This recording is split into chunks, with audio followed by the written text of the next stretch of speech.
Welcome everyone to Almost Cancelled. I am Peter, and today I'm going to be talking about Dexter New Blood, Season 1, Episode 1. It's called Cold Snap, or technically Dexter Season 9, Episode 1. So, do I do full spoilers on this right away? I feel like...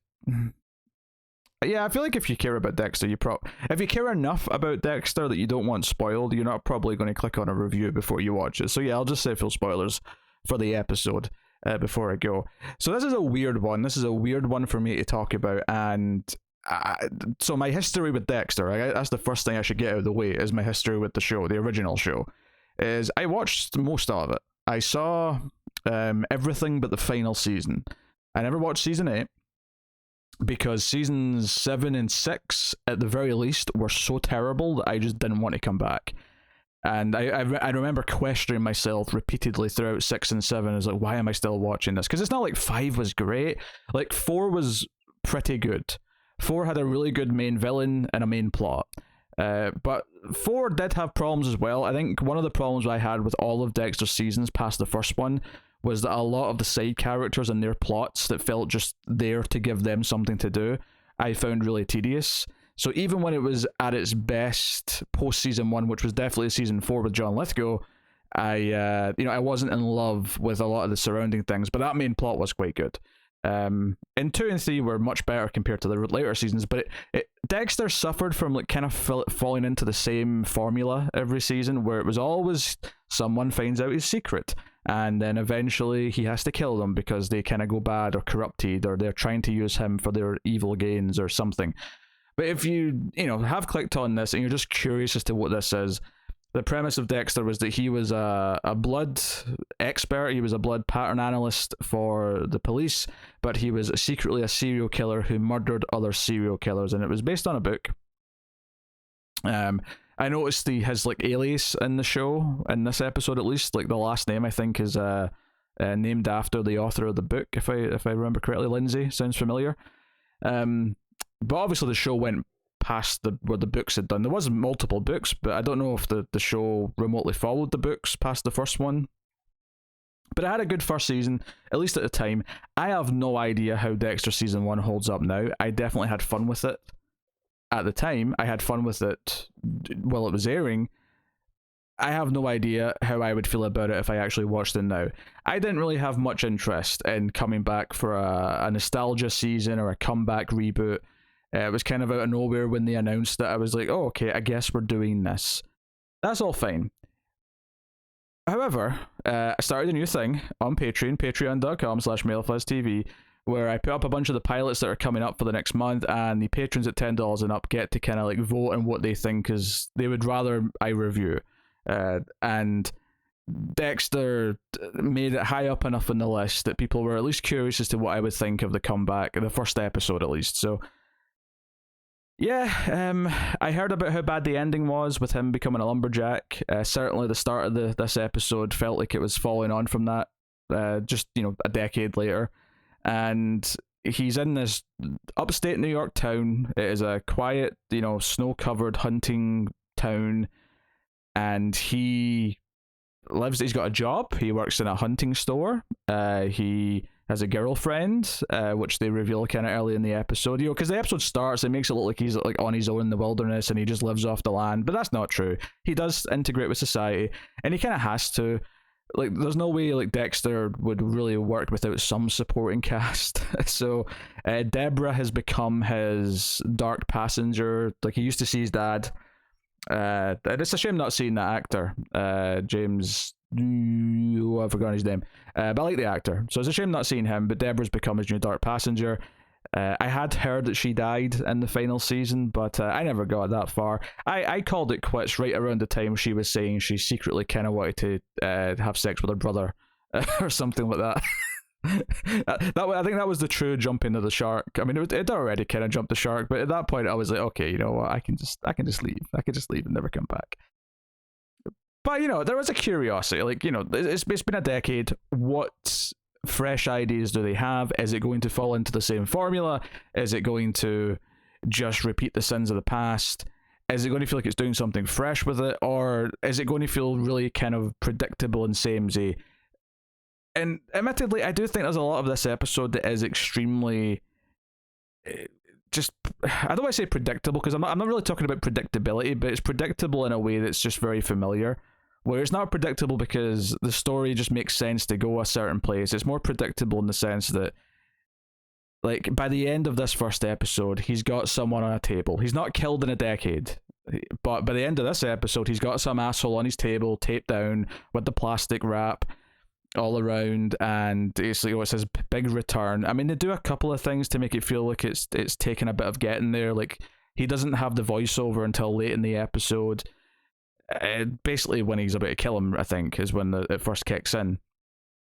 But you know, it kind of plays out exactly. If you asked me before I watched this episode, like if I could predict what they were going to do, I think I would get a lot of it. Maybe not like the exact details, but the general idea that we're going to introduce some asshole that is going to be deserving of a murder. He's not going to have done it since the end of the show, and it's going to be this big deal to him that he's coming back to it.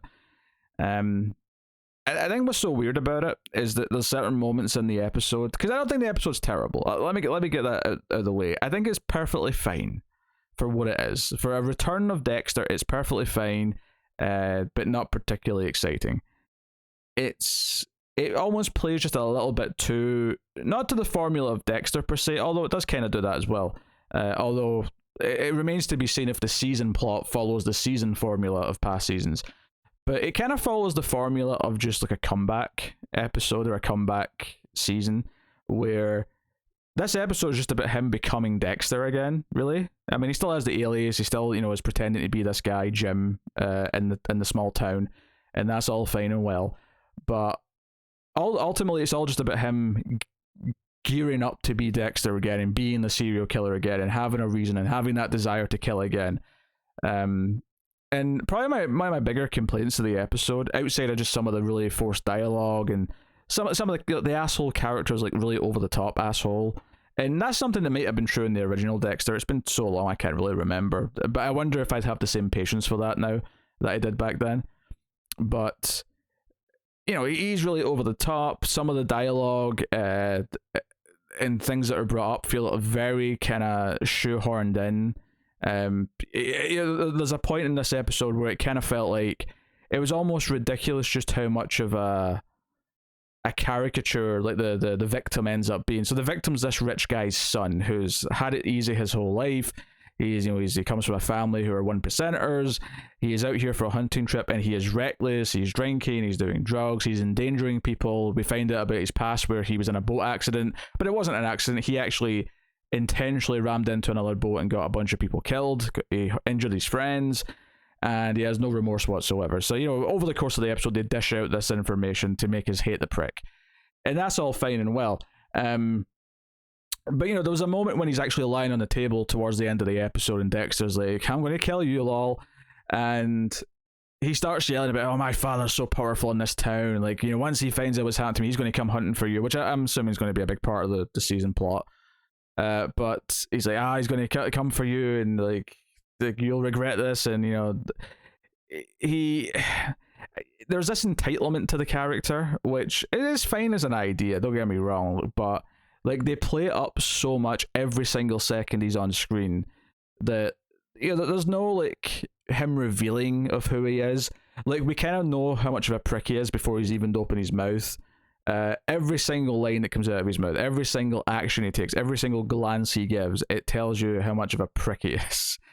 And that's not necessarily always a bad thing, don't get me wrong, but there is a certain point where you're kind of like beating it over the head just a little bit. And I guess Dexter in a way was always kind of a Paul Pear show that did get in your face with what it was doing with its characters, more so than a more nuanced drama. But it did kind of start to grate on me a little bit by the end of the episode, just how obtuse this guy was. And I kind of laughed a little bit. So they do this thing at the start of the episode where Dexter's trying to hunt this deer, but he can't take the shot, and it's kind of showing you that he's grown, or he sees beauty in the deer, or whatever.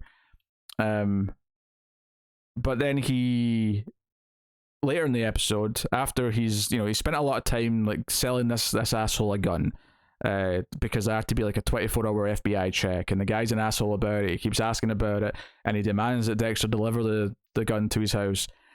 I mean, not him specifically, but it ends up being him, so he ends up having to go and interact with him. And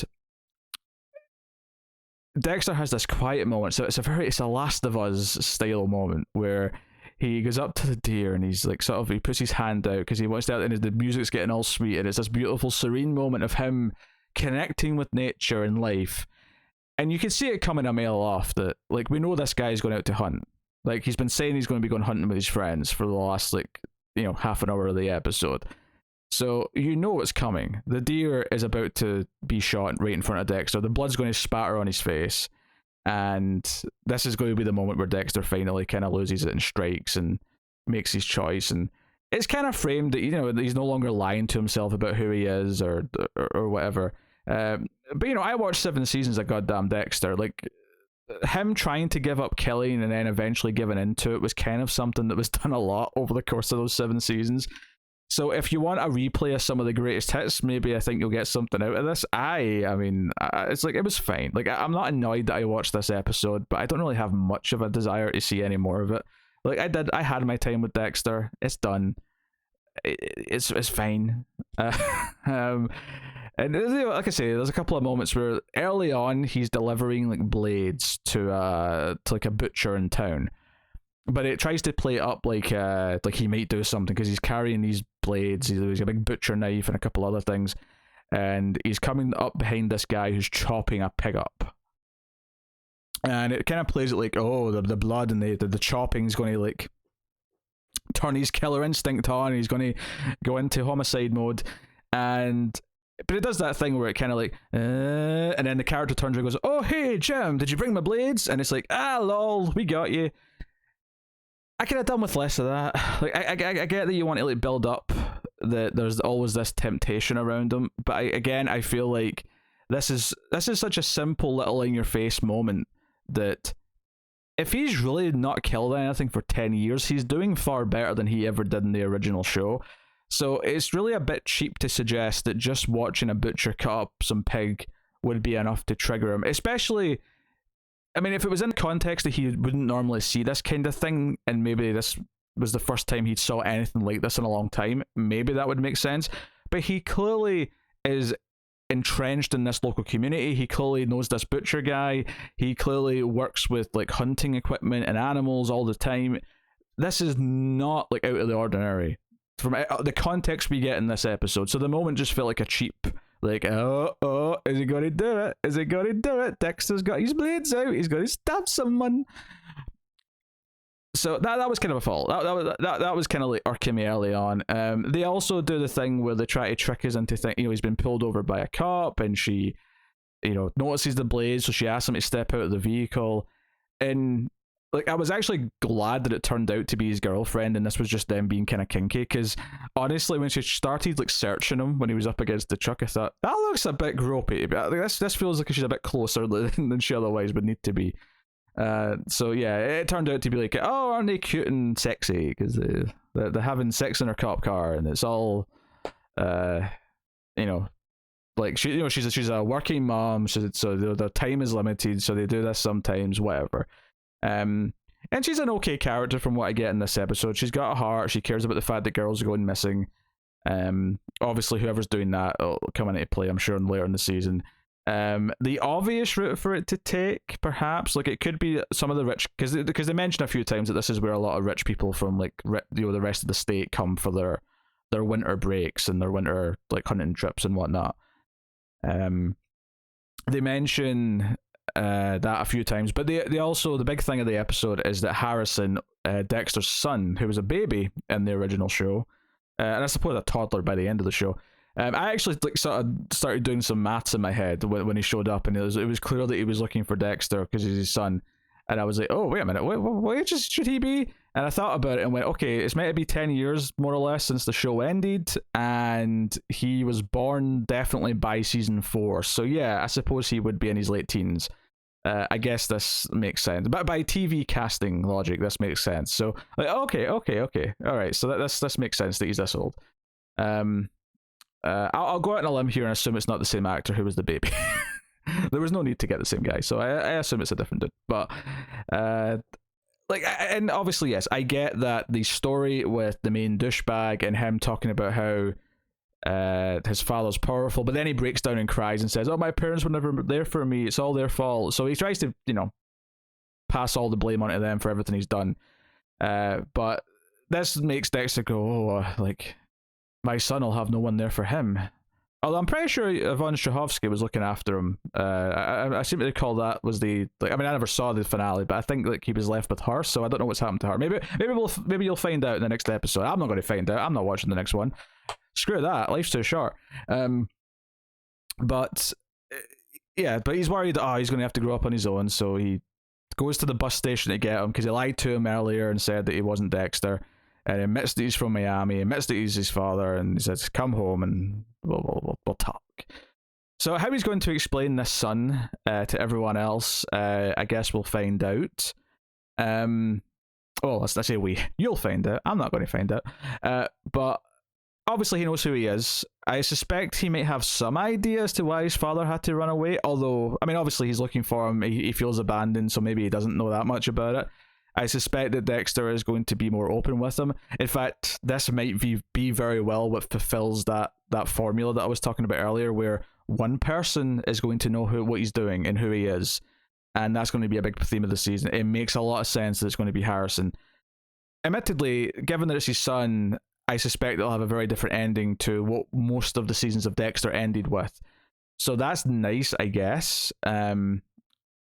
But even when it did end differently, because Julia Stiles in season 5, like that wasn't as bad as the seasons that followed it, and it did at least have a nicer ending where she'd kind of fulfilled her like bloodlust. She'd killed the one guy she needed to kill, kind of things. Like, okay, you know what? I'm not a serial killer. I've done this now. I appreciate you, Dexter. I even love you, Dexter. But where our paths are diverging here.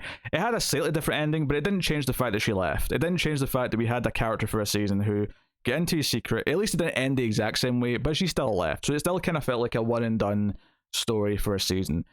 And that was kind of the repetitive problem with a lot of Dexter's seasons. And this at least gets a fresh slate of characters, like all of the cops, all of the locals who he interacts with. Some of them are a little bit annoying. I found his boss, like his manager, to be a little over the top. Like, "Oh, we're adopting. Oh, it's a cat. Okay. Or it's a dog who's named after a cat because they call him Garfield." Like, I thought he was a little bit annoying. I guess it's just like Dexter, and this again might have been very well true for the early seasons of the original show, and I'm just like not remembering this because it's been so goddamn long. But it does kind of feel like they're a little bit caricature-esque, a lot of the characters. They set up some other things. They set up like some rich douchebag who's probably going to end up being, the douchebag. The douchebag in this episode who died, who got killed by Dexter. This rich guy who runs the oil drilling, who comes by and they all protest him. He's probably his father. I mean, they never said that. Maybe he is. Although that said, though, they did say that his father was good to a lot of the local townsfolk, so maybe not. Maybe it seems like the obvious thing to do, though. I suppose I would hope this isn't the case, because honestly, it'd be the least exciting and the most derivative thing to do. But the most obvious thing they could do is that the missing girls that are happening is that Dexter's son Harrison is the one who's been killing them, because he's got a dark passenger as well. He's got a killer instinct. That is really obvious as a idea. So I would hope, just for the sake of just for the principle of it, even though I'm not going to watch the rest of it, I would hope that they've got something more interesting in that. I think Dexter's son having like a thirst for killing, nothing could be less exciting to me as a story concept. So hopefully that's not what they're going to do. The stuff with Ghost's sister is whatever. It's fine. Like the stuff with his dad got old in the original show as well. And this didn't. This was just her going, don't do this, Dexter. Don't engage. Don't let anyone know who you are. Also, don't start killing again. Don't do that. Like it's kind of one note. There's not really much in the way of layers to it. That doesn't mean to say that it couldn't get more deep as it goes, but at least right now it feels It feels kind of fluffy, and that was kind of the problem with Dexter, is that it felt like a really bubbly, darkly humorous show that was dealing with some really sort of dark themes, and that kind of gave it this illusion of like being a little smarter than it perhaps was. And I think once they had to start doing more seasons, is that the cracks really started to show in the writing. And this was not, this was by far the, this was far from the worst I've seen from Dexter as a show. Like I say, this was easily a better episode than anything I saw in season 6 or 7. Like, those seasons were trash. But at the same time, there's also nothing in this that made me want to watch more of it. There was nothing in this that made me convinced that it was going to have some sort of satisfying ending. And I have no idea if they plan this being a one and done, like just a 10 episode limited series and it's done, or if they're hoping they're going to get more and it's going to be like a new batch of seasons. I have no idea. But it's the sort of thing where, like, would I check it out if people say it's one and done and it was great, it really built up to something special, it had a lot of really interesting things to say about the character?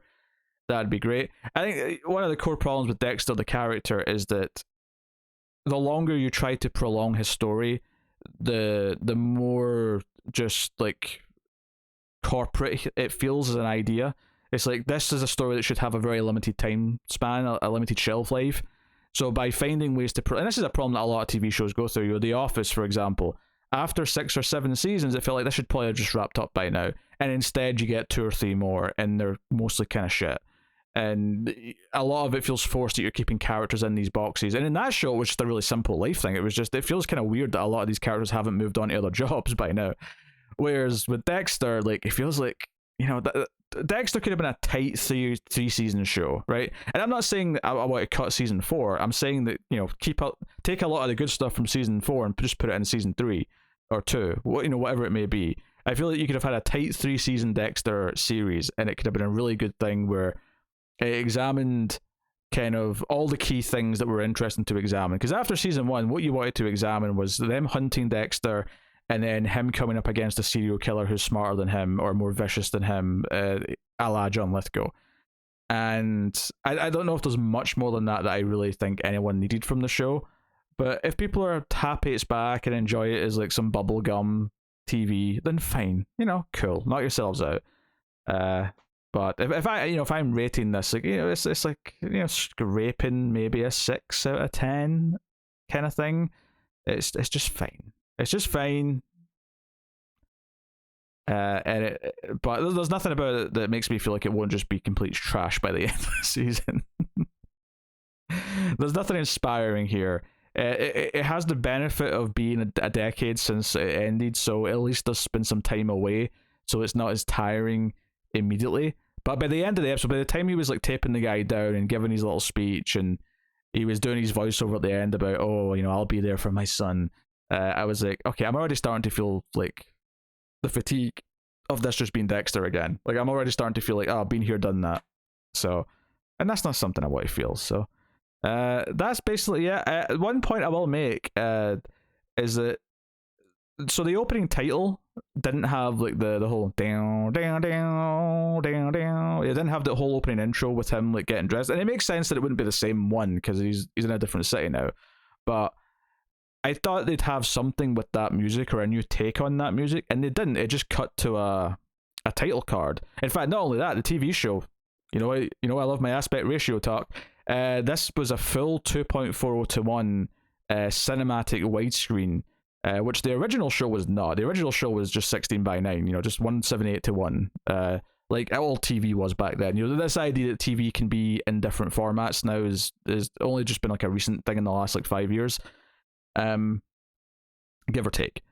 So I mean, that's interesting. They're separating it by giving it this new look. And it's in a snowy landscape, so it looks different visually. It's got a different ratio. They're making it feel like a different chapter.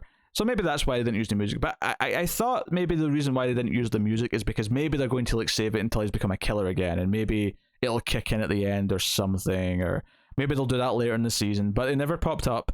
Even the Dexter style music, that just would play in the episodes, the piano sort of music that would come up, even that was gone for most of the episode. That did come back in a little bit, a sort of new take on it as he killed the guy.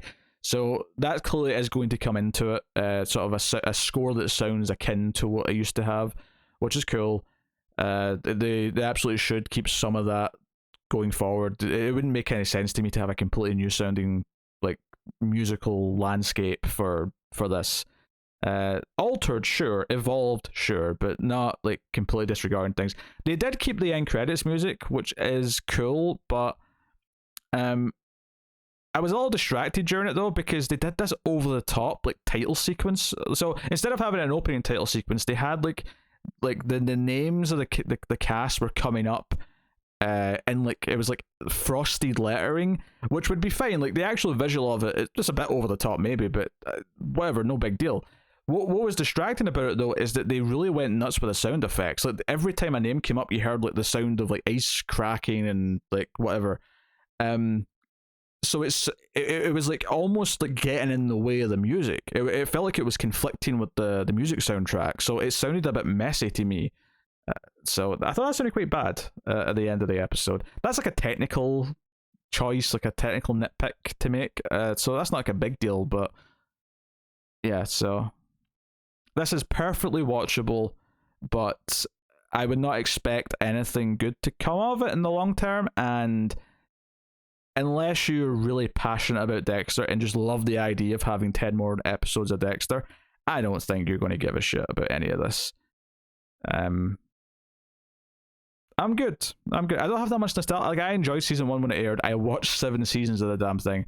But between it maybe being of its time, and that's okay, but between being of its time and then also just running into the ground to the point where it was so terrible that I just like hated it by the time I gave up, like I don't want to watch more. I'm good, thank you, bye bye. So you can thank the patrons over at MailFuzz TV, patreon.com/MailFuzzTV, for making sure this review happened. But that is my thoughts on the first episode of Dexter New Blood. So let me know what you thought of the first episode back in the comments below. You can like and subscribe and ding the bell for notifications. All those things do help out on YouTube, which is why you always get asked to do them. And I've mentioned Patreon a couple of times because this was part of the pilot program vote at the $10 tier. But you can support us over there for as little as $1 per month and get some bonuses and help keep all the content coming. So thank you very much for joining me once again. It has been a pleasure. Keep watching TV. Have you got any vanilla?